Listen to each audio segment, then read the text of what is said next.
I will start with this pictures, not taken by me, but by Armstrong in 1969. I think this picture really moved me, and I think it's also, for the first time, we were able to look upon ourselves from outside, the earth from outside, which in my mind have to be considered as something very, very important. A kind of utopian structure, magic and fragile. Our existence deserves that we allow ourselves to dream, being aware that we are sensuous creatures and that architectural expression should be able to respond to this fact. I would like to just introduce things to maybe be more specific about what I was introducing. Here you know, probably all of you, Ulla Clausen by Sator, the chapel. I think you had this wonderful experience of being in a mental condition which connects the worldly with the eternity, with the ethereal, sorry. And in my understanding, an architect is best described as an artist who's bound, attempting to invest an emotional significance in a work based on programmatic, formal and cultural requirements. When a work is realized, it is this significance when we recognize as something meaningful that gives us a sense of belonging. And I find it's interesting how we can move people with something which is both mental and tangible. You should be able to taste architecture and you should be able to smell it. This is, for me, a great inspiration. It's a gold age painting from a Danish, very known artist called Lundby, expressing atmospheres in a landscape, a very profane and horizontal landscape of Denmark, expressing nature and nature phenomenon. And I think for me, it's a very strong and potential inspiration for creating architecture. And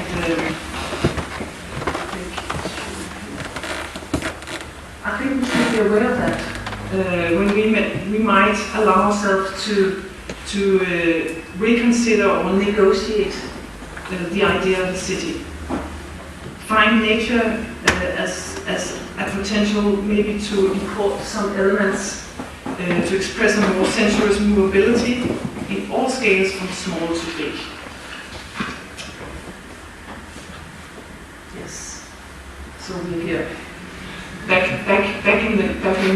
in the office.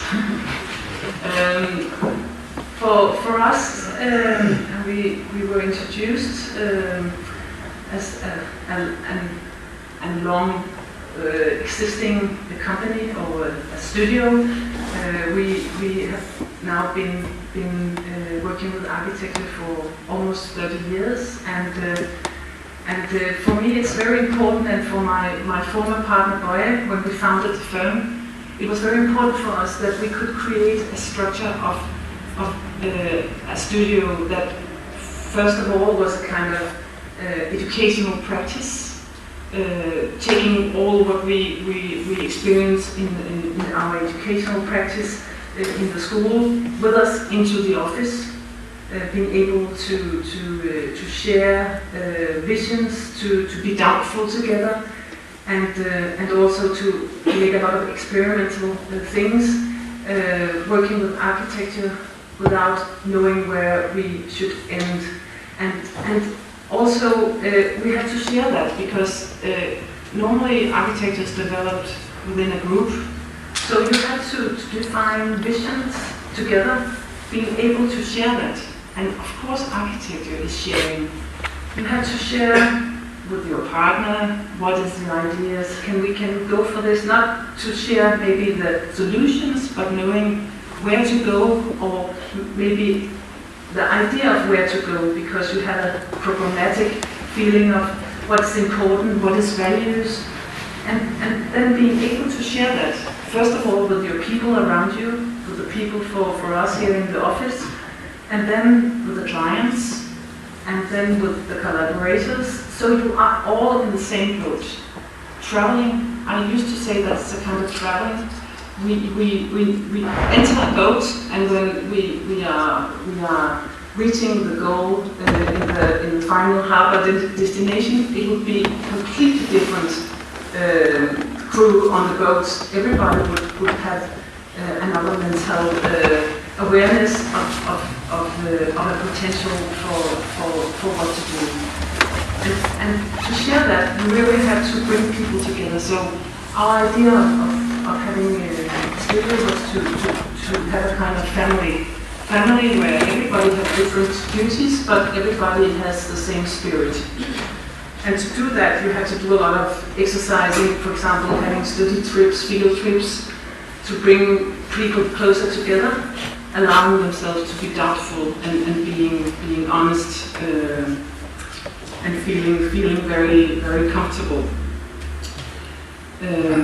And today I would like to talk about 5 projects. I've selected some for this event, and 3 of them is based on Copenhagen, where we, as many other cities around Europe, have experienced a lot of changing, and we have been a part of this changing with these projects. And then I would like to show 2 examples, which is very related to landscape as context.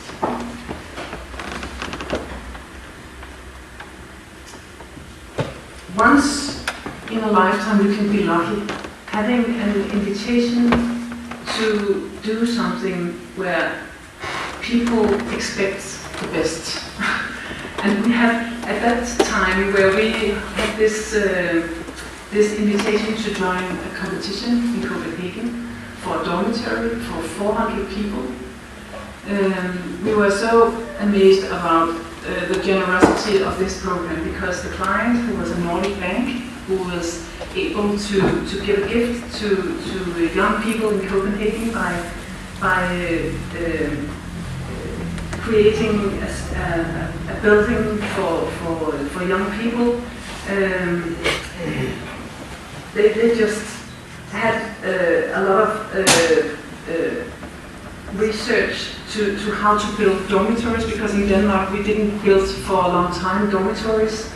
Until that time we hadn't any examples, so they were investigating and doing a lot of research, but knowing that it shouldn't point out how to do, but just giving free limits. There were no kind of budgets. Of course there's always a budget, but in the program you should just be able to think of the very best for a structure that could generate the best community for young people.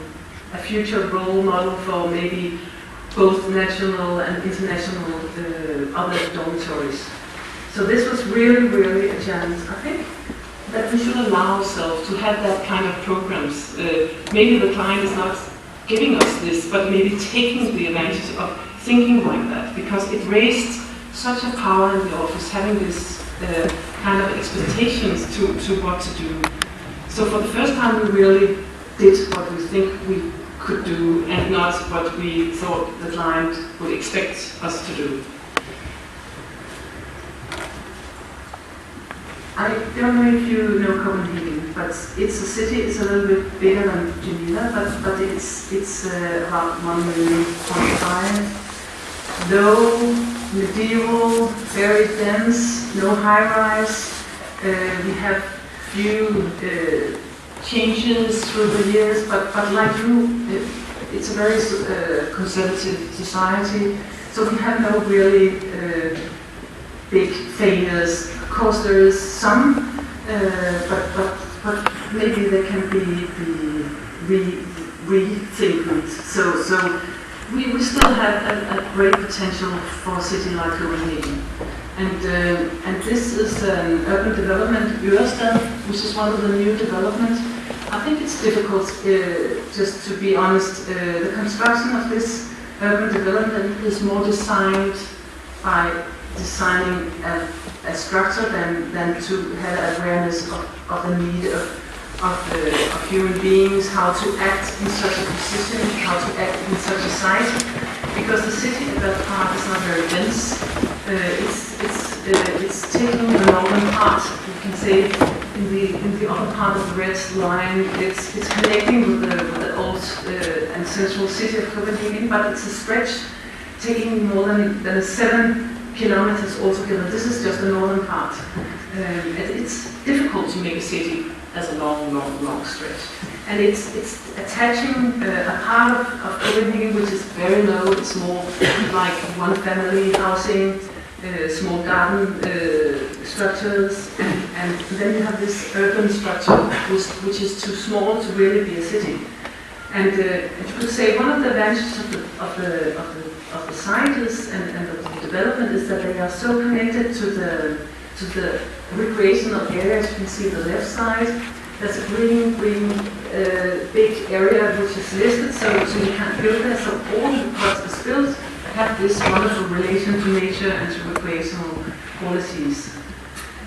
The challenge in the competition for doing this in this northern part of this development was that there was already a local plan saying exactly how to build. There was a kind of line for attaching a structure that was a part of the old development for the university in the upper part, and in the lower part to the right there was a new part of the university was acting in the more or less same structure, and with the darkest part, the square down there is where John Bell did his concert hall with the radio station, the big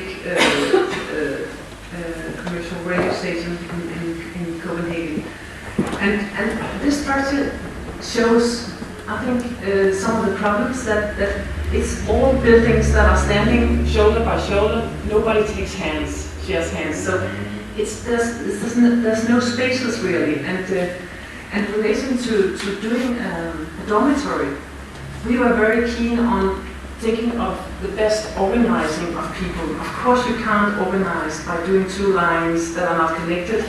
And of course you can't do 2 lines because they will have first and second row. How can they act and be equal in a huge community for 400 people? So we reconsidered or negotiated the potentials of this and thought if you should think of an ideal, it should be a circle, a cylinder that could really be the strongest could say symbol for how to share, how to act within a group of people. And we tried to just play with the thoughts, though we were knowing that this was really dangerous because we did something quite different from what was expected from the municipality of Copenhagen.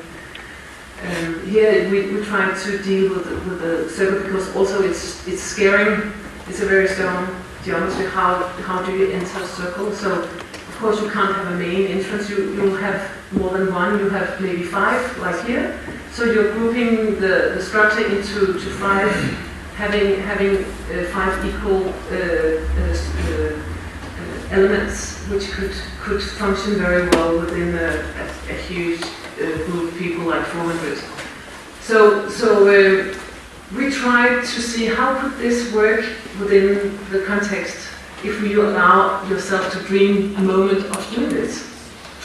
And we were more and more happy about the thought of doing this because we thought it did solve a lot of problems within the site, because here you had a space, really a defined space, which could be open to everybody, where you could have all the community functions in the ground floor, interacting with the surroundings, and of course you could have another relationship with the urban structure, opening up to what already was there.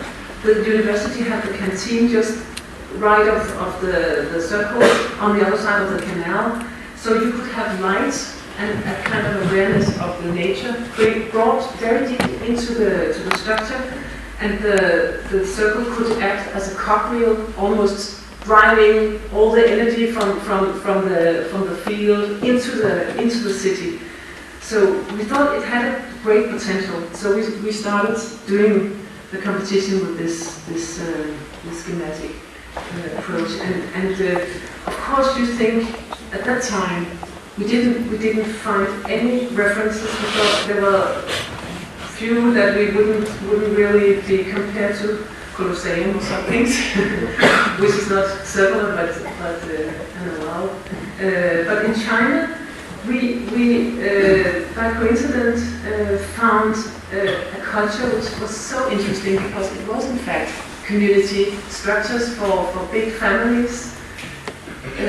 Maybe it's about 1,000 years back, but still they were constructed up to 1950 or something.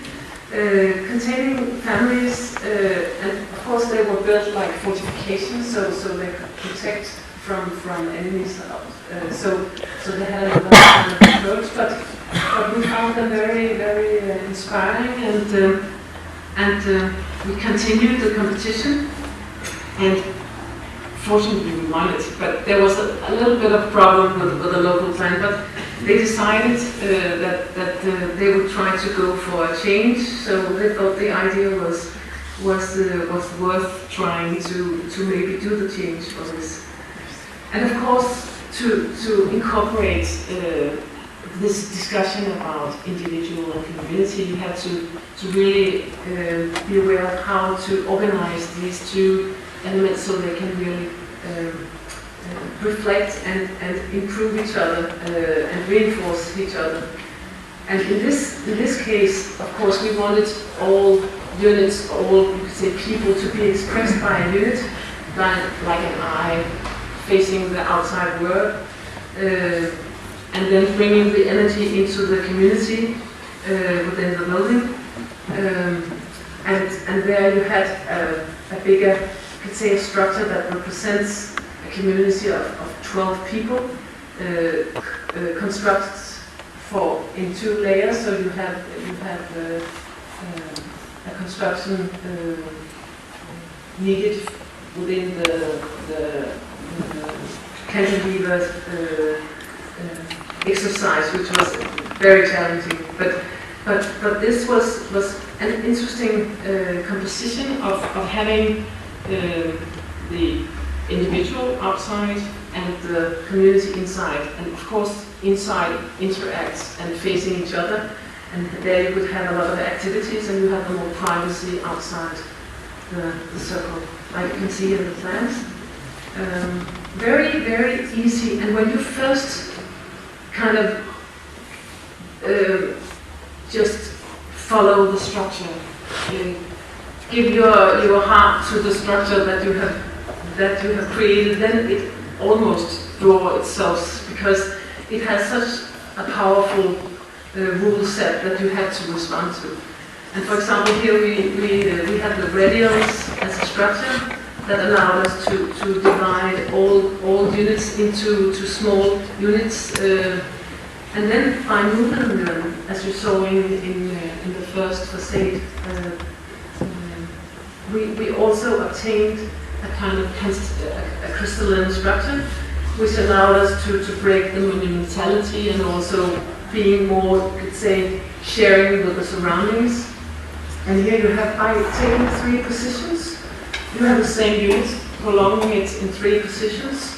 You have a very, very great variety of how to deal with this outside structure, creating different spaces. Some have balconies integrated, some have smaller balconies, and it also allows you to have this windows that makes you have the cross views. And then you have a connecting corridor, continuing. It's interesting about the circle because it never stops. So you have this strong connection with all the groups of 12, group that have a sharing part with the kitchen and the study room and the wardrobe group for washing and things like that.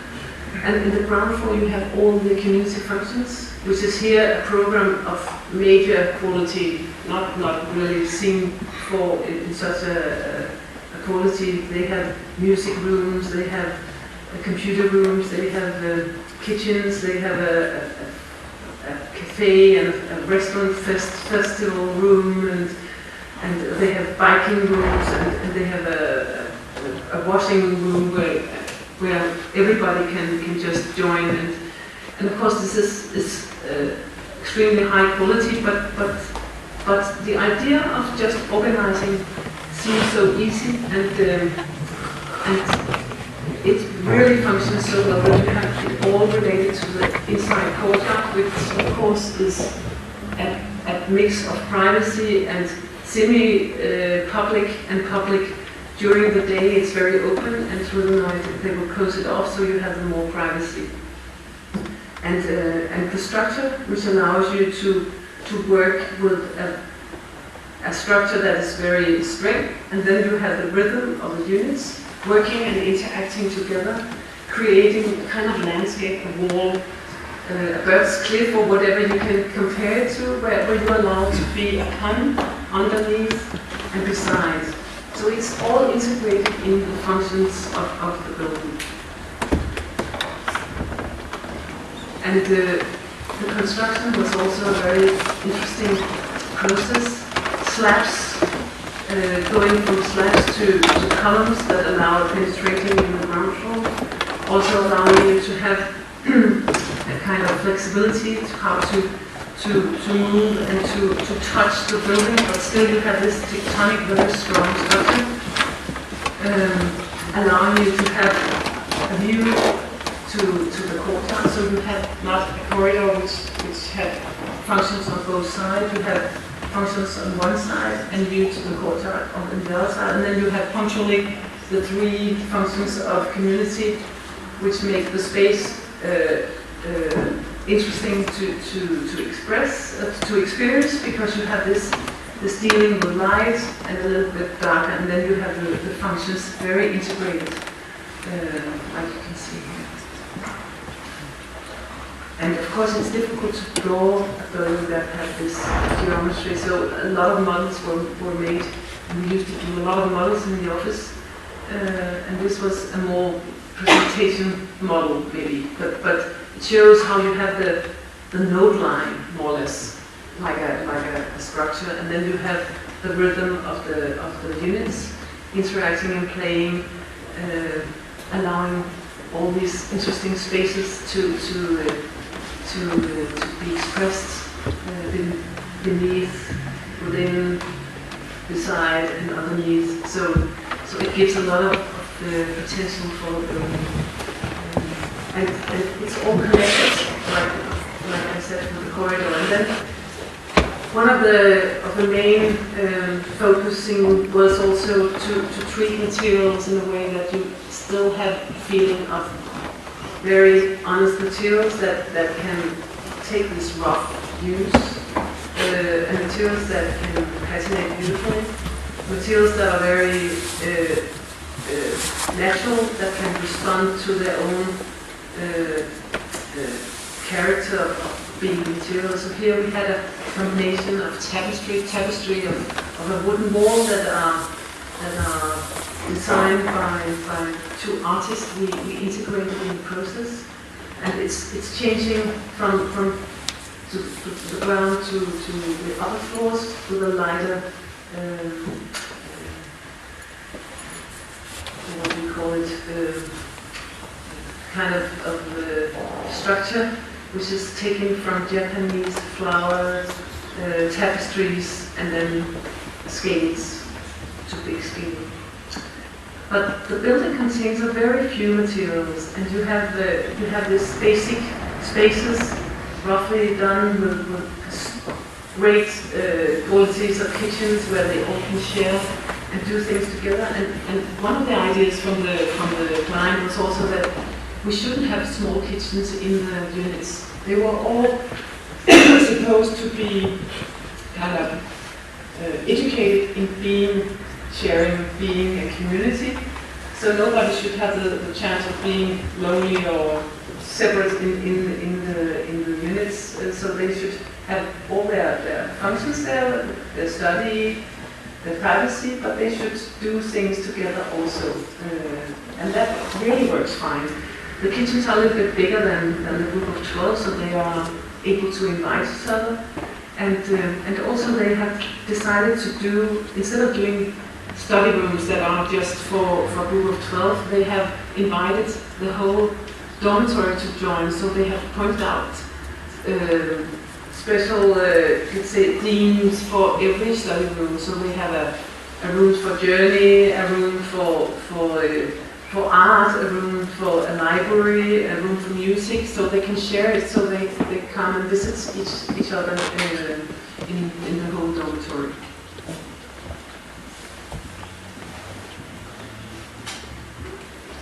And of course the unit and the private space is very important, and here it's an early drawing that shows an idea of how you could deal with maybe giving them something, but of course allowing them to have a lot of their own stuff.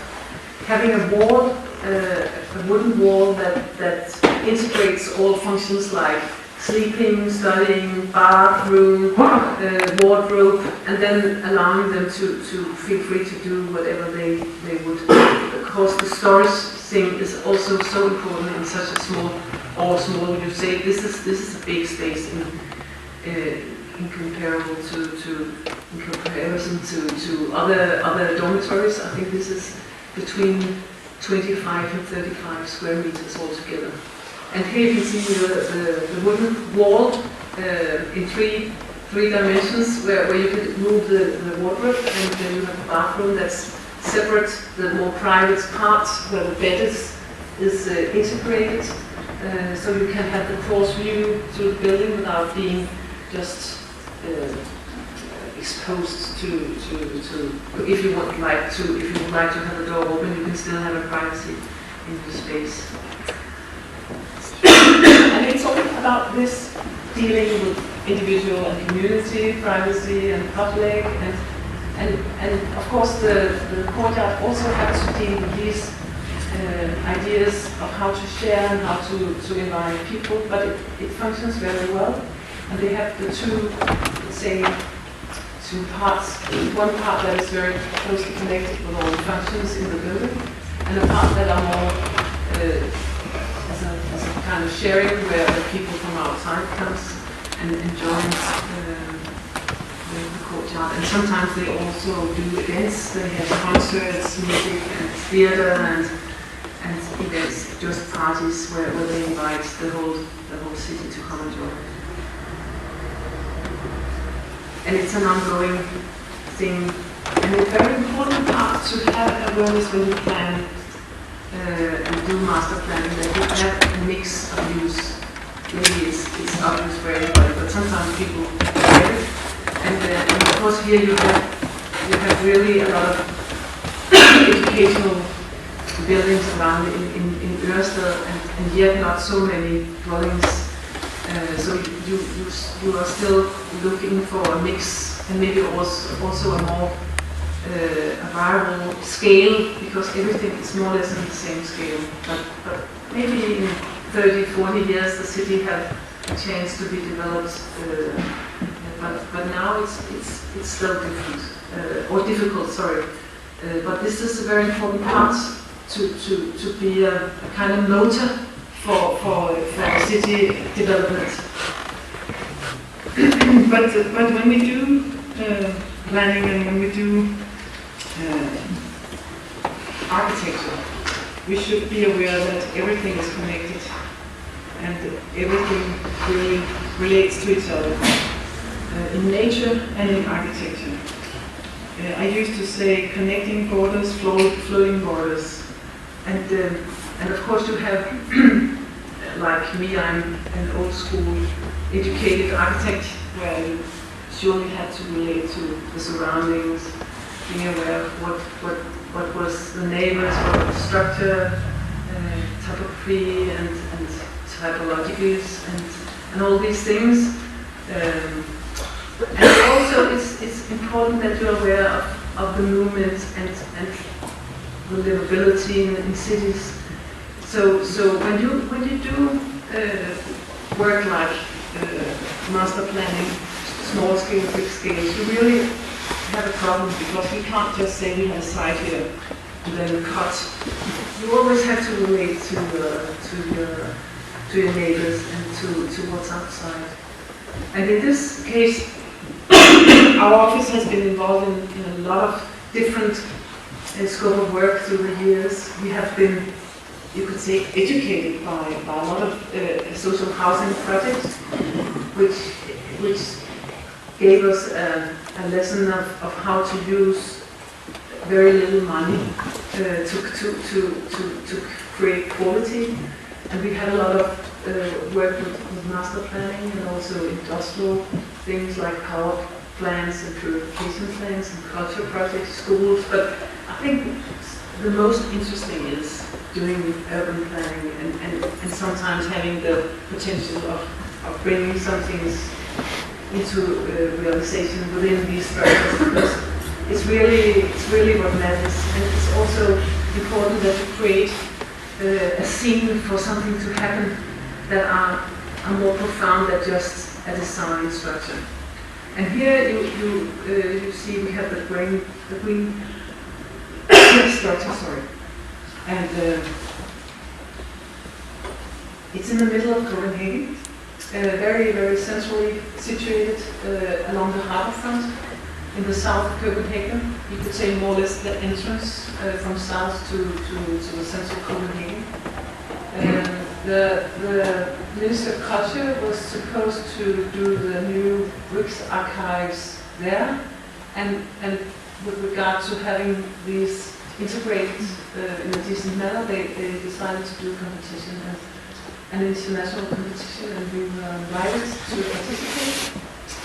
And one of the first things we studied was that the lack of recreational in the area. There was few things. There were on the other side where Tipton was situated. You can see on the right side of down in the pictures. You can see where it was Tipton situated, and few places in Copenhagen in this area has been developed with love and care. It's a former industrial area.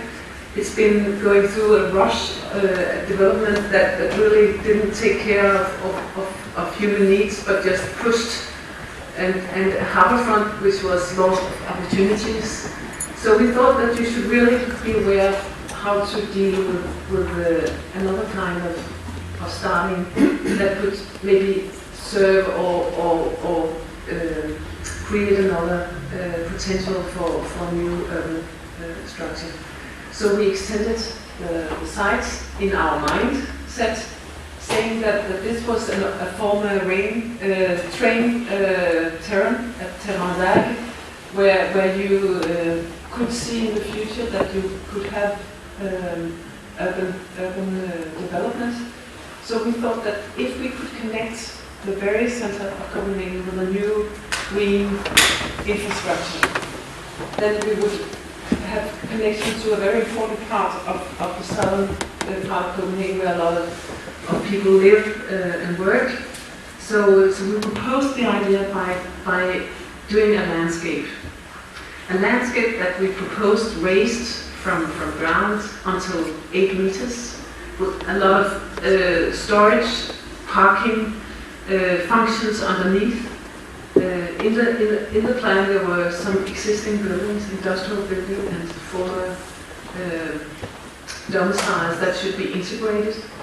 But this was an idea of maybe also bringing potentials of another kind of architecture that could maybe bring qualities that took advantage of the position of being more or less on the water with a very important part of the city in the back, having possibility to have good connection also to the back of Copenhagen by few bridges, and having also potential of doing something for the harbour front from here.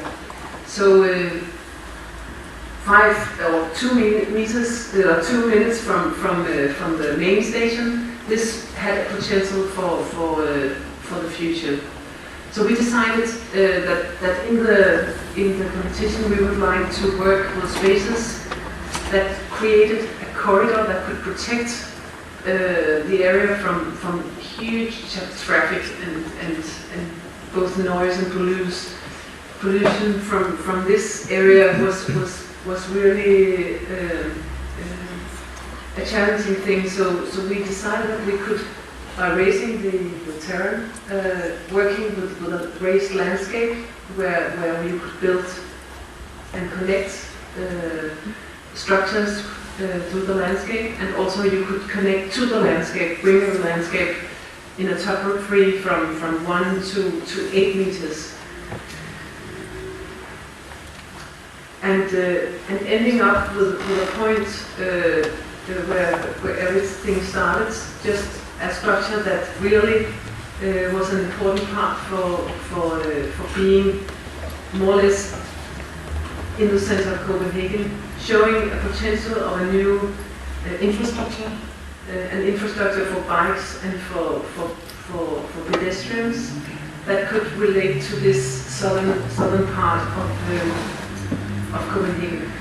And we were lucky to win this competition, and we proposed together with the municipality a local plan where we integrated these sorts of infrastructure, which was a great success because it was another part of the competition, but by talking about these potential, we really convinced everybody that this should be done. And also what was interesting was that in this structure there was a requirement for everybody that was going to build that they had to act within the public space. So if they had a private function that they were supposed to build, they had to deal with some kind of public space that they had to take care of in the proposal of work. And we were contacted shortly after the competition by a client in Nordic Bank who would like to take all the departments spread out in Copenhagen and collect in one big building. And they really saw a potential for this position, and they also was quite open to this public space. So we started developing a project that really make an integration between landscape and building. And you can see here, this is a very early sketch of how a landscape can be raised, stacking layers, which integrates with the building. So the building comes from layers in the landscape, a totally artificial landscape, defined as a slope, bringing people from the corner of this entrance of the city up to 8 meters, and so of course allowing people to bring their bikes as well. And this was the concept for the project, and also dealing with the floating and connecting barriers between inside and outside, having an awareness of the potential of dealing with this structure that floats from outside inside, pushing the client to be aware of how to act with functions in the ground floors that could respond to this need.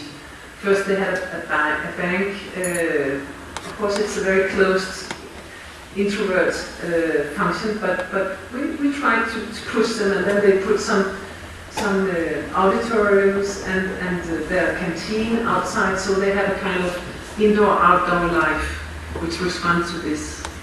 And when we started constructing it, you can see here how the structure responds to this power of energy that comes from the landscape, that like a spiral brings energy up in the structure, and the cores here as a reflecting tower, bringing light down, deep down in the building. But the most important part for me, of course, the architecture is important, but this was the connection with the city and the public space. And we developed this with a landscape architect, SLA, Danish firm. And we had a very, very strong collaboration. You can imagine, because you can't divide and say landscape here and building here. Normally we do work very integrated. We are thinking that we are kind of landscape architect as well, but surely we would like to be inspired by the power of having that knowledge more defined, like you have in the business of landscape architects. So here we had this integrated practice, doing the building within the city, positioned as a kind of experiment where we integrate an exposed landscape with mist, with smell, with light that really could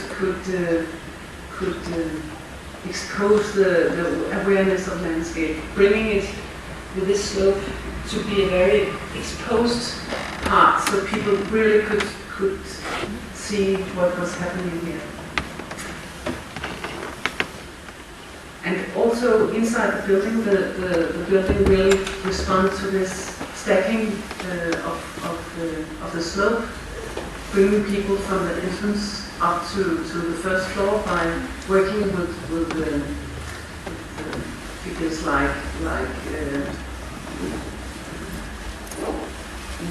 dancing and exposing. So you have this changing, always having a point of view, feeling that the building really is open for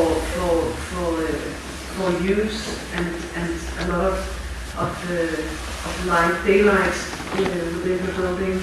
So you really can have it's a very flexible building that allows people to be a strong, big company, but of course the building structure of the building allows people to also have private corners, private parts, but they're still visually connected with each other.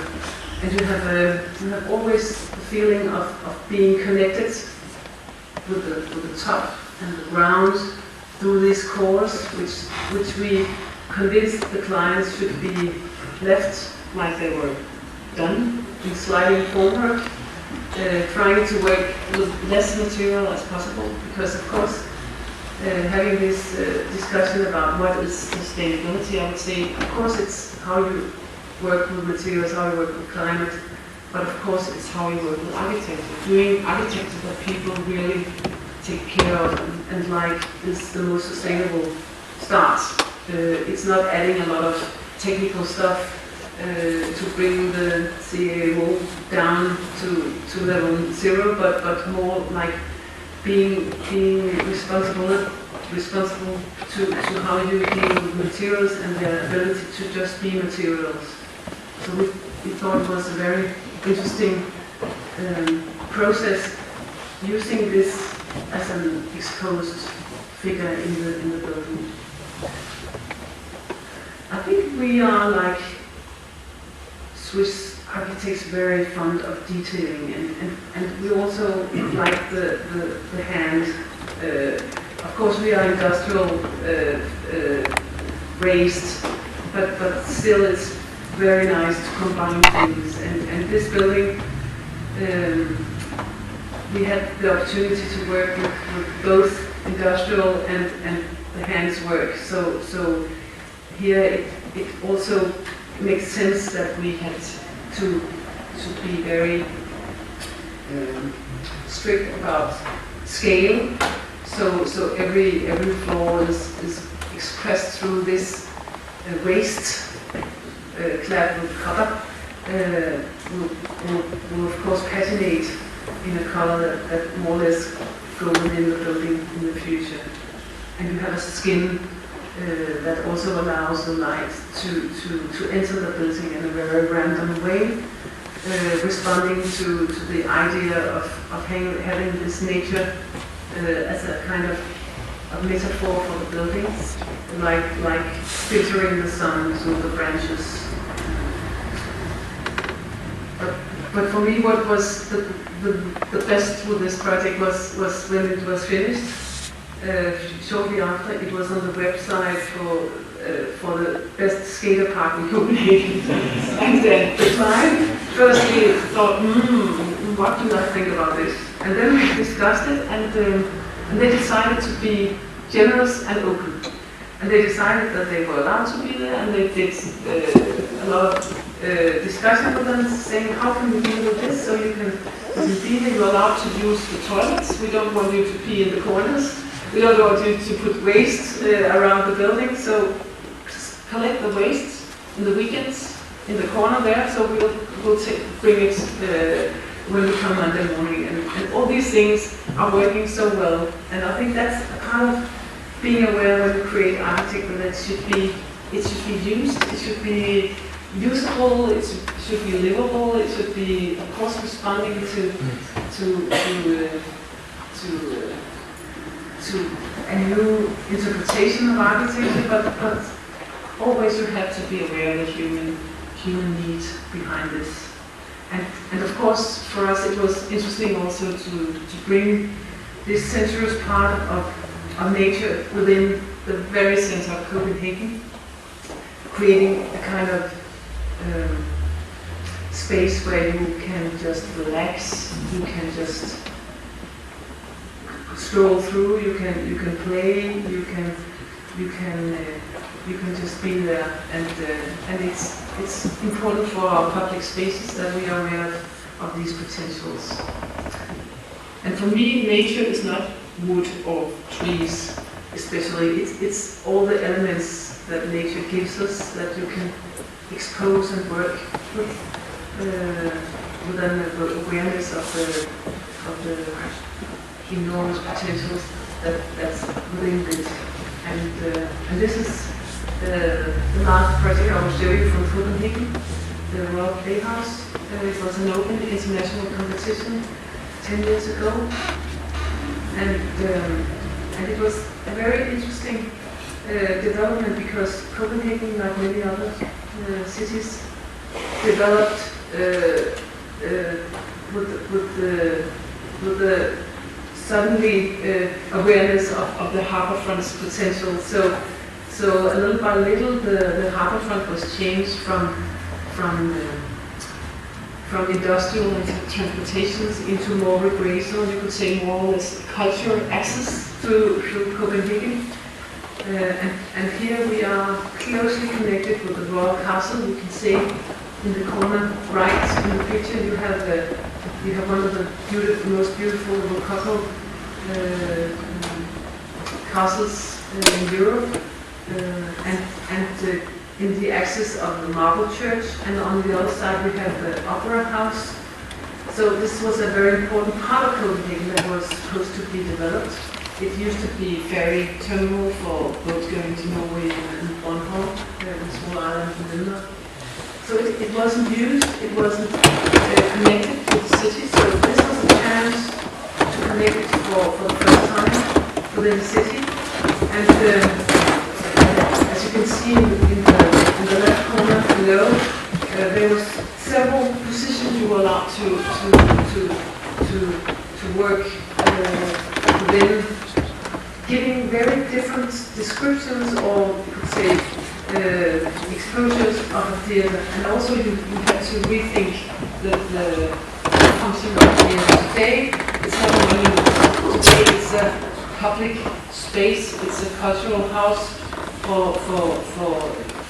people that would like to enjoy, maybe spontaneously, maybe more prepared, but it should be very integrated with the city. But by positioning the house or the building where we did here in the upper picture, you have a potential for integrating it with the city. And for the first time you could really connect the harbour, a promenade that goes from the very northern part directly into the center of Kongens Nytorv, the important main square of Copenhagen. And of course this also required that the building responded to this in the organizing of functions. So we had in the competition a hard work to dense all the functions to make it possible to squeeze it in this position. Because if you had taken position in the end of the pier, it would first of all have been competed with the castle and the axis, and also it would have been a kind of monument. And the budget with this project wasn't for a monument, and it would be almost too big a volume to integrate for such a position. So we thought there were only one position, and if it couldn't succeed for us to bring these functions down to a scale that could respond to the very important part of the city. Mostly of this city was done in the 1750s, and it was important that you could really respond to this scale for us. Also that you were able to organize the functions so they could take advantage of the position being on the water. So we decided that we tried to kind of move or turn all functions so they were acting like being a huge promenade, eliminating the climate screen mentally, from inside outside, floating like one structure. So we had a huge foyer and the promenade that brings people from northern part to the south, around and into the city, and at the same time pointing the two entrances to the foyer and to the theatre, north and south. The building was in the competition defined as three elements. You had the promenade, you had all the stages and the fly tower, and with the gravity in the ground floor, all in the same level. That made an easy daily organizing of all the work, taking one play, changing it to another. So they had a lot of backstage inquiries, and all these were on one level, having the main auditorium in the center, closely connected, of course, with the public functions that are all the black stretched lines, and then you had the back where all the delivery and all the workshops could be situated. And then the third element was the top, where all staff was situated in a floating glass slide. Yes, and this slide was interesting because, again, a kind of programmatic idealism about how to deal with the sharing and how to be a company. Before the Royal Theatre was divided in a very old labyrinthical building where everybody had to make appointments to meet. Nobody really could share and use the more say by day-to-day way of interacting, and here we decided that we would like to bring everybody under one roof at the same floor. So prima donnas and technical staff were forced to be together and constructed in a structure that allowed as much flexibility as possible. Doing